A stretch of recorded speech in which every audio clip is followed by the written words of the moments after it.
Hello there. Welcome to Just a Diss. My name is Brian. We talk about Blu-rays here. And for this episode, we are going to talk about some of the stuff that Kino and its sort of partner labels are bringing out in the month of January 2022. And there's a lot of them. So let's get into this. I'm going to start with my favorite. It's going to seem like an odd choice, but this is Breaking In from 1989. A real sleeper of a movie, a real gem in my opinion, and a real great Burt Reynolds performance, latter career performance, pre-Boogie Nights. He's doing some really great stuff here. Okay, so there's a lot of things I like about this movie.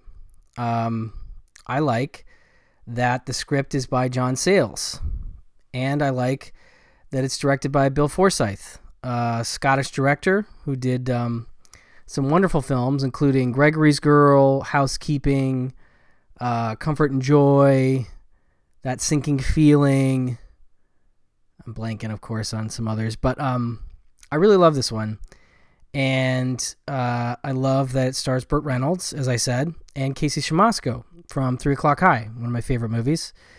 And it is sort of a mentorship kind of film, wherein you have an aging thief, played by Burt Reynolds, who happens to have almost kind of a meet cute with this young guy who I guess is just kind of bored and started breaking into houses, but instead of robbing them, he, takes some food out of the fridge, watches some TV, and he sort of bumps into Burt when Burt is trying to rob this one specific house, and they both have to kind of pretend like that they are there for good reason, and it's kind of adorable. And then slowly Burt's character takes him under his wing and helps him be a thief. Shows him how to crack safes and stuff like that. And it's just a movie I really dig. I've heard some folks aren't necessarily as hot on it, but I think it's great. And I have loved it for a long time, and I never really knew much about it, and this Blu-ray really opened that up because it has an audio commentary by Bill Forsyth and John Sayles. It's moderated by filmmaker Daniel Kramer, and there's just a lot of great stories here about Sayles and how he had written this script, and it was sort of kicking around, and I guess Bill Forsyth got kind of attached to it, and so it's great to hear Forsyth talk about, how he got involved, which is, nothing too extraordinary, but then like his memories of the shoot, his memories of Burt, and Sayles is just great. I love John Sayles to death. And so hearing him talk about the script, talk about hearing that Forsyth got it, and it doesn't sound like they've ever really had too much. I can't remember if they had talked at the time, but it was kind of like Sayles had questions, and so those come up in the commentary, and it's kind of, a fun track. I just like both filmmakers a lot, and so great commentary, great disc. My favorite from Kino this month, even despite the fact that we're also getting this, which is pretty great. 4K Ultra HD of The Great Escape, classic war film with one of the great all-star casts of all time, and of course a big touch point for Rick Dalton in Once Upon a Time in Hollywood. And it's just a great movie. One of the best nearly 3-hour movies ever made, and in terms of the characters and the pace and everything. And looks very good. I don't know about a new scan. It doesn't shimmer, but it looks good. Grain structure is good, and color is great, detail is great, and so I was very happy with it. You do have, where did I put it? The Great Escape came out from Criterion. It's got a lot of the same stuff, but there's a different commentary here and one that's missing there. It's like the pardon me. Oh, I'm not gonna be able to get this out of here. I want to say it's one of the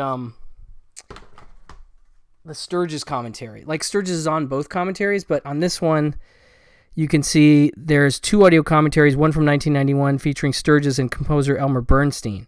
That one's missing, and that, I gotta be honest, is a really great track. Any John Sturges, commentary like Bad Day at Black Rock, which is one of the great commentaries of all time with Sturges, is wonderful. So definitely a reason to hang on to your Criterion Blu-ray. But that said, this has still got a lot of the same features. So they both have this track, which is the audio commentary with Sturges, actors James Garner, James Coburn, Donald Pleasance, David McCallum, Judd Taylor, and crew members, moderated by Stephen J. Rubin. That's a really great track. Lots of really good stories, especially about McQueen. It seems like all these actors were alive, obviously, at the time this track came out, and I feel like almost all of them, well, not all of them, but they talked to James Garner and Coburn and McCallum, and they all have good Steve McQueen stories. And so that's super fun to hear, this perspective on the man during the making of this film. Anyway, so the new track is the audio commentary with Steve Mitchell and Stephen J. Rubin. So you get a new track with Stephen J. Rubin, just the two of them. And that's, really solid. I really dug that. So that's nice to have.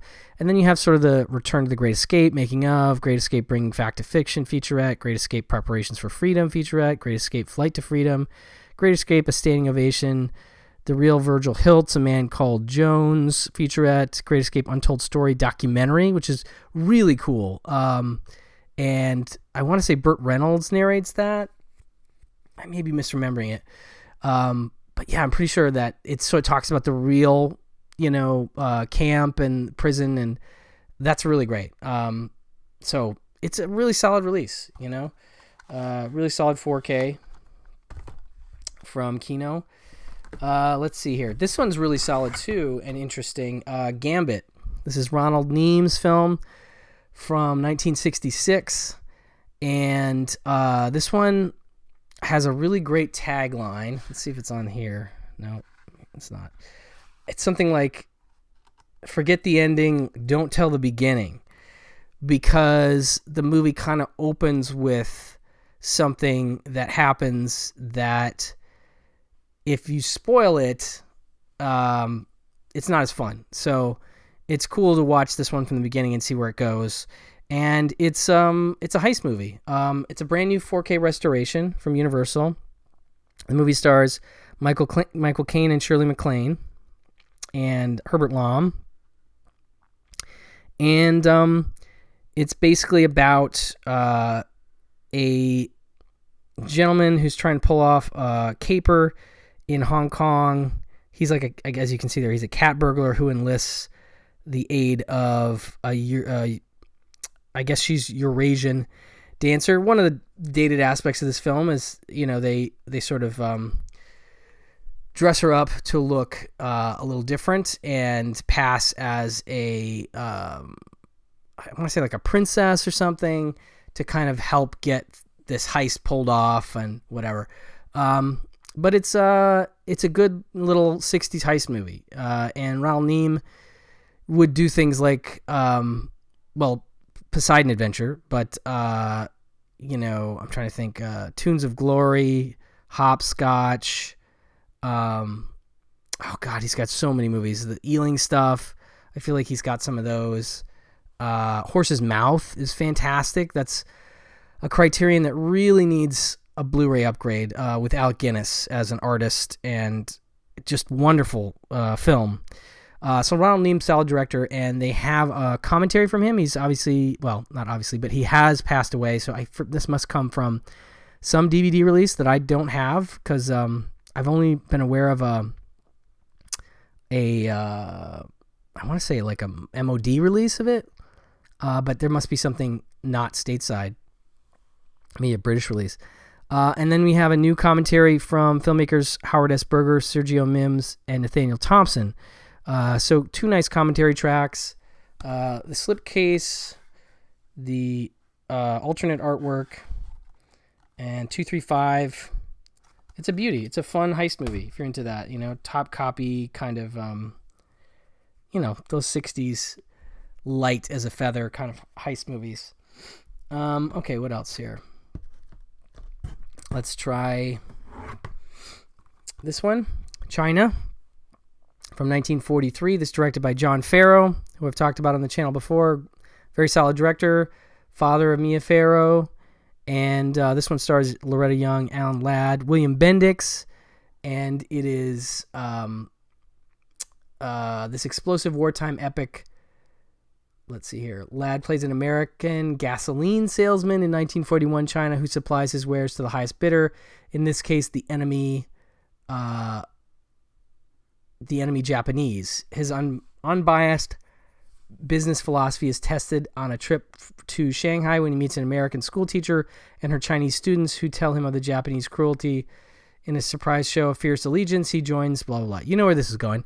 But what's really great about this one, and you can kind of see it on the cover here, Alan Ladd's wardrobe may look familiar because this is an acknowledged influence on Indiana Jones, and the character to a degree, but definitely the look. This is definitely something that Spielberg and Lucas looked at and showed to their production team. And when you look at the fedora and leather jacket that he wears, that Alan Ladd wears in this movie, 100% Indiana Jones. You can see it straight up. And so I do like movie, the movie I like, but I love when you see these little gems like this one. And there's a movie called Secret of the Incas that Charlton Heston's in. That's more of the archaeology adventurer side of Indiana Jones. That was another influence they've talked about. But that one's not on Blu-ray yet. This one is. And this one has a film historian commentary by Eddie Von Mueller. And it's just nice to see it on Blu-ray because this is another MOD-only release, and I'd always meant to see it, and I had the MOD, but I never watched it. And so now I've seen it because of the Blu-ray. So that's China. Let's see here. We've got Rich and Strange, Hitchcock film. Last month we had number 17. This is another, I want to say this is one of the British ones. Yeah, it's from 1931. Also known as East of Shanghai, is the splendid seafaring comedy from the legendary director Alfred Hitchcock's early years in the British film industry. Fred Hill and his wife Emily, that's Henry Kendall and Joan Barry, lead a boring existence in London suburbs. When the Hills come into an inheritance from a wealthy uncle, Fred quits his mundane job and they embark on a world cruise to get a taste of the high life. But all does not go as planned as the couple's voyage becomes fraught with treacherous romantic duplicities. Money does not buy happiness. So this is one of Hitchcock's rare, straight up comedies. One of the other ones, Mr. and Mrs. Smith, I don't think that's on Blu-ray yet. I could be misremembering. It would probably be like a Warner Archive release or something. Maybe Criterion would pick it up. I don't know. But this is one that's definitely underseen and under talked about, and it's cute. It's fun. This has 4K restoration by BFI, audio commentary by Troy Howarth, which is good, and Hitchcock Truffaut interviews Icon. So it's audio that relates mostly to this film, the early British stuff, that kind of thing. It's just fun. I love that they, you can find the Hitchcock Truffaut interviews, I think, are all on YouTube. So you can, sift through them. I mean, it's like days and days of interviews. But it's nice to have the audio of that section, like a commentary, but as a standalone thing, on Rich and Strange. Let's see here. What else have we got? Okay. I'll do a couple of the Cohen Media releases, sort of the partner thing. We have a film noir double here for noir heads out there. These are British noirs. Looks like 1940 and 1947 and 1940. Dancing with Crime has got a young Richard Attenborough, married in real life to Sheila Sim, who is his co-star in this film. Put themselves in harm's way when they go undercover to investigate the murder of a friend who lies to black market racketeers. Never a good idea. Watch for Dirk Bogarde and Diana Dors in uncredited roles. But yeah, this is a tight little 82-minute noir, and it's good. I would say check out Brighton Rock from Kino Lorber as maybe one of the best British noirs with Richard Attenborough, but this is an earlier one, and he's good, and there's at least one scene where, like, you think somebody's going to get, beat up, and they turn the tables on them, and I love that kind of stuff. So that's kind of fun. And then The Green Cockatoo from Dancing with Crimes from 47, Green Cockatoos from 1940, directed by William Cameron Menzies, completed in 37 but not released until 1940, and is often cited as one of the earliest British noirs and helped set the stage for the classical period of Brit Noir, which flourished the years following World War II. Taut little thriller based on a Graham Greene story, also always cool. Directed by William Cameron Menzies, and featuring a stellar cast and crew. John Mills, Renee Ray, Robert Newton, Charles Oliver. This is new 2K restorations of both, and this one's about 64 minutes, so it really clicks by. But after witnessing the murder of a racketeer, a young woman is pursued by both gangsters and police. She is aided by a Soho entertainer who is the brother of the victim. And so yeah, a nice little noir double if you're looking for some noir to fill this month. This is worth your time. Looks great. Cohen does a nice job. Another British, this case a musical. I thought I remembered this being more like a musical in the sense of, like, you have musical acts that perform on stage, and so you get music in that way. But this one actually it's musical, like characters singing themselves and washing dishes and stuff. You know what I mean? Like it's a straight up musical. This one is a 50s. They're calling it a British rock and roll classic, fast-paced story about a cheap opportunist Soho talent agent, Lawrence Harvey, who's very good in this and who sings, sort of, who always looks for a quick buck. He's glib and he's flashy and a bluffer with a ready talent for quick double cross. When he picks up an amateur singer on and bongo player Cliff Richard in a Soho espresso bar. So this is, if you saw Last Night in Soho, this is giving you a little not quite 60s, 1959. So predating the period of Soho that you see in that film, but still giving you a taste of Soho around that time. He picks him up in an espresso bar, uses a little bit of luck and tons of chutzpah to transform the kid into a highly regarded international singing sensation. 2K restoration from original negative was done in collaboration with the BFI, and it is 235, 111 minutes. Looks very nice. But yeah, I just didn't remember it was a full-on musical. Okay, what else have we got here? We have a couple from Code Red. This one is a Blu-ray debut, I think. The Naked Ape from 1973, but based on a 1967 novel, a pop zoology bestseller called The Naked Ape. And this one's intriguing. It's produced by Hugh Hefner and Universal in a Playboy co-production. It stars a very young and lovely Victoria Principal, and it reminds me a little bit of like 60s Richard Lester, somewhere between The Knack and How to Get It, and there's a little dash of How He Won the War in there somewhere. It's stylish, sort of. It's directed by what's his name?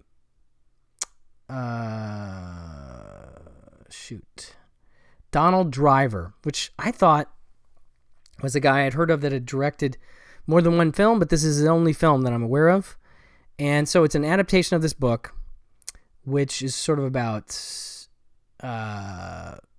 philosophy, evolution, sexuality. it's very much, it feels like a 1967 movie. Like it would have been a perfect fit in 1967, and bringing it out in 73, it feels a little out of time in a way. Like it feels like one of the counterculture movies of that period, things like Getting Straight or Strawberry Statement, but more of a comedy for the most part. And yeah, there's a lot of dream sequences and animation, a couple different styles of animation sequences. So it definitely has its own style, but it's not that sort of Richard Lester, Hard Day's Night, kind of thing happening. And so it's an intriguing entry. And Victoria Principal is great, and the lead guy is played by Johnny Crawford, who's not bad. But I just remember hearing about this book and obviously never having read it. And it's an interesting adaptation in that there's a character in the movie that's reading the book. So, they're incorporating things from the book, but there's also sort of this meta textual aspect to it. So interesting movie. As I said, feels more like a 60s movie than a 73 movie, but glad to see it get a Blu-ray from Code Red. And then this one is a reissue, the Mafu Cage, which is a pretty unique film, to say the least. I know my podcast partner Albert Kane is a big fan of this one. This is a brand new 2K restoration from several years back. Stars Lee Grant, and that is Carol Kane. And it is Academy Award winner Lee Grant stars with Academy Award nominee Carol Kane in this psychological thriller directed by Emmy winner Karen Arthur. Sissy Kane and Ellen Grant are daughters of a deceased African primatologist who kept wild animals in cages in his living room. Mentally unbalanced, Sissy virtually lives in this exotic Mafu Cage, crowded with hothouse plants and strange African artifacts. Ellen is obsessed with the caretaking of Sissy and must keep a constant watch on her sister's unpredictable personality. When Ellen's coworker David begins making romantic advances, you can see where this is going. It's tricky to date when you have a sister at home who is kind of an animal, like just hanging out in this jungle room, So that's all I'm going to say about it, but it is fascinating. Very few films like this one. And I'm a big fan of both the actresses that lead this film. Yeah, it's a trip. It's a trip. Not a comedy. Definitely darker and very interesting.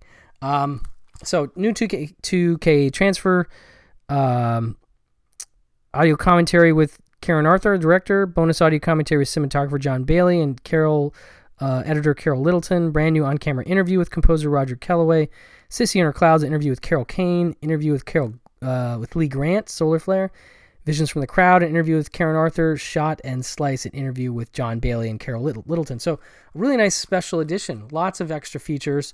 And like I said, this movie is from 1977, same year as Star Wars. Just imagining a family going to this. That would be interesting. Yeah, just nothing like this one. Mafu Cage. And then let's see here. Try and pull out a few more. What do we got? We've got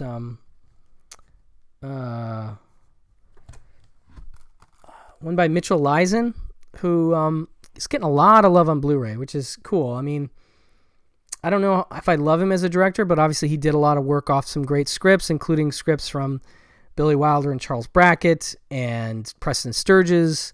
And, he did a good job with those. This one, as you can see, stars Ray Milland and Marlena Dietrich.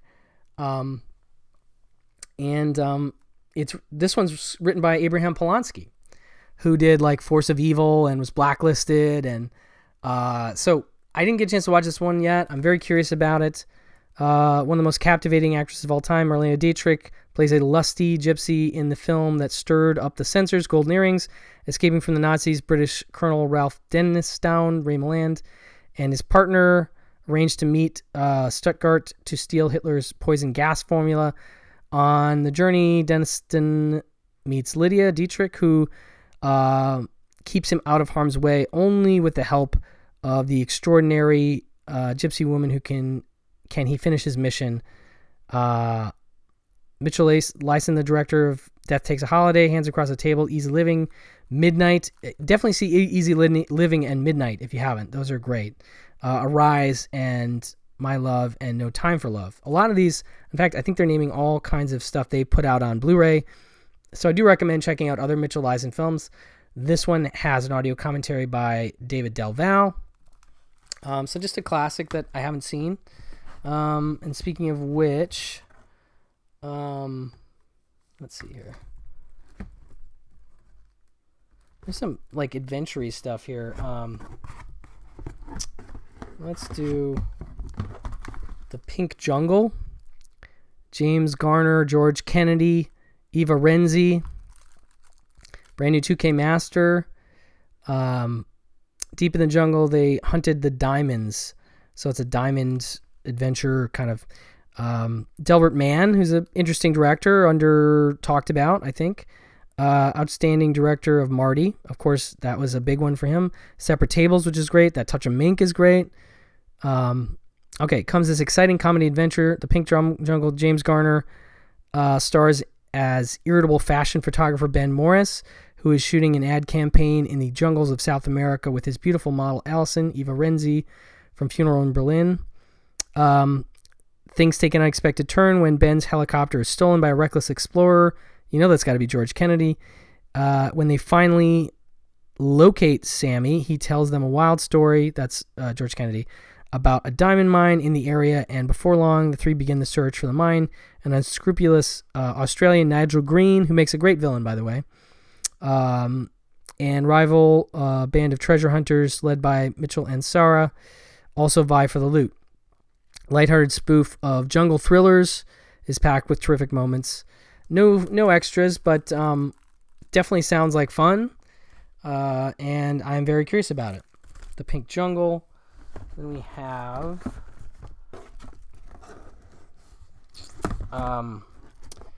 Burt Reynolds movie called Impasse. This one from 1969, also brand new 2K Master. Burt leads a ragtag crew of treasure hunters in the thrilling adventure Impasse. When Pat Morrison Reynolds learns of a cache of gold, in this case, hidden in the Philippines during World War II, he recruits the team of veterans who buried the treasure to lead him to the site. But the unreliable crew, including a disenchanted alcoholic, a bitter seaman, test Morrison's patience. Complicating the mission is Morrison's attraction to two women played by Anne Francis and Miko Mayama. So this one, I definitely have not seen this, but I'm very curious, as it's an early Burt movie, 69. He's sort of just getting going, but he's obviously sort of headlining this, and it really pairs with Jungle, obviously. So you have a nice little double of gold and diamond adventures. Then we have, there's one more. Yeah, why not? The Seventh Dawn with William Holden and Susanna York. This one from 1964. Also brand new 2K Master.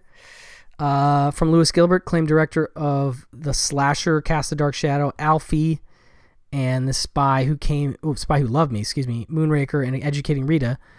Comes this exotic adventure packed with action and political intrigue following the Second World War. Ferris, William Holden, an American guerrilla fighter, has remained in the Malayan jungle to become a prosperous plantation owner with the beautiful Donna Cappuccina, What's New Pussycat, by his side. But his old war buddy has returned from Moscow to lead a terrorist insurrection against the British with the goal of Malayan independence under a communist regime. So you can see some complicated drama there, but William Holden looking pretty snazzy in that tux, and with Susanna York, who I'm a big fan of. So that is the Seventh Dawn, a movie I definitely hadn't heard of. And then maybe I'll close out with Shake Hands with the Devil, with James Cagney, Don Murray, Dana Winter, and Glynis Johns. And another brand new 2K master. This is from Michael Anderson, who is a director I like very much. He did Logan's Run. I'm only going to be able to think of like Operation Crossbow and Logan's Run, but I know he's done a bunch more than that. In fact, maybe they'll list some here. Yes. The Maverick director of The Dam Busters, Around the World in 80 Days, The Quiller Memorandum. That's really solid. Logan's Run and The Martian Chronicles comes this powerful action-packed drama about the Irish War of Independence, starring the screen great James Cagney. In 1921, Carrie O'Shea, Don Murray, an American medical student living in Ireland, learns that his esteemed professor, Sean Lenihan Cagney, is also a leader in Ireland's rebel army.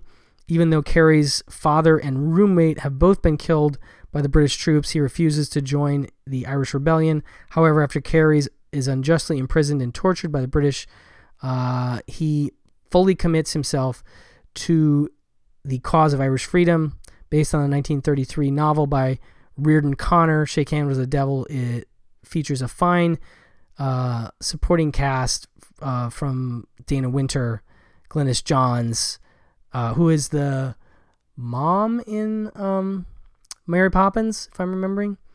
I always loved her. Michael Redgrave, Sybil Thorndike, Cyril Cusack, and Richard Harris in an early screen role. So great cast. And Cagney, man, in 1959, so it's latter era Cagney, black and white. It's got an interview with actor Don Murray, who of course starred in the film. So that's some good stuff. I think that will do it for this video or this episode. Always good stuff coming from Kino.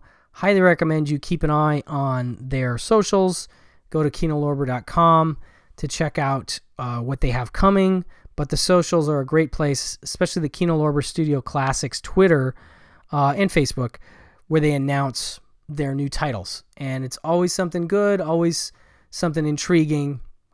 And there's just so much that they're cranking out all the time. So a lot of breadth, a lot of enjoyable films, and a lot of actors that we love. So thank you so much for watching this Kino Spotlight. And I appreciate you and your time. And I will talk to you very soon. Bye-bye.